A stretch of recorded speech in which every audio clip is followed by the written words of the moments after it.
pelabur terkenal atas dunia, Ray Dalio, pernah sound pelabur-pelabur emas, dan ramai yang buat tak tahu je, especially pelabur yang baru bermula nak berjinak-jinak dengan pelaburan emas. Apa yang menariknya adalah naratif yang dibawa oleh Ray Dalio ini selari dengan apa guru-guru emas dari Public Good sudah ajarkan selama ni. Guru-guru emas seperti mentor saya, iaitu penulis buku Wang Emas Tuan Muhammad Zulkifli Syafi, Guru Emas Malaysia Tuan Syukur Hashim, dan juga pakar kewangan sendiri iaitu Tuan Azizi Ali. Tapi ramai yang tidak mendengar nasihat mereka ini adalah sebab mereka ini sudah affiliated dengan Public Good. Jadi mereka melihat guru-guru ini sudah ada kepentingan masing-masing bila mengajar ilmu emas. Jadi kali ini kita bawa Ray Dalio pula untuk ajar anda tentang pelaburan emas yang sebenar. Depends what other assets they have in the portfolio. Even if they're starting today to build a portfolio after the gold appreciation of the last year?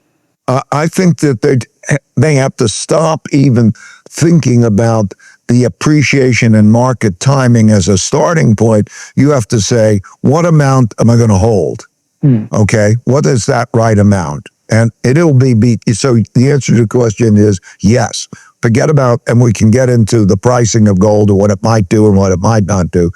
But still, okay, I need to hold that amount because that amount is the right amount. If you were to go through a portfolio optimization.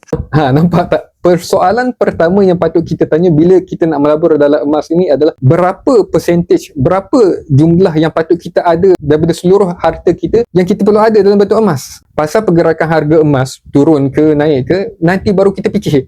Yang penting adalah berapa jumlah emas yang patut kita ada. Tapi dalam konteks ni, kita perlu jelas prinsip utama kenapa kita perlu memiliki emas ataupun objektif yang sepatutnya kita ada bila kita membeli emas. Ya, betul, keuntungan daripada kenaikan harga emas itu memang boleh kita kirakan sebagai satu pelaburan. Tetapi itu bukan objektif utama kenapa kita melabur dalam emas. Emas ini adalah benteng terakhir untuk harta kekayaan kita. Kalau apa-apa berlaku kepada aset-aset kita yang lain, emas ini adalah satu bentuk hedging aset dan juga satu bentuk simpanan jangka masa panjang.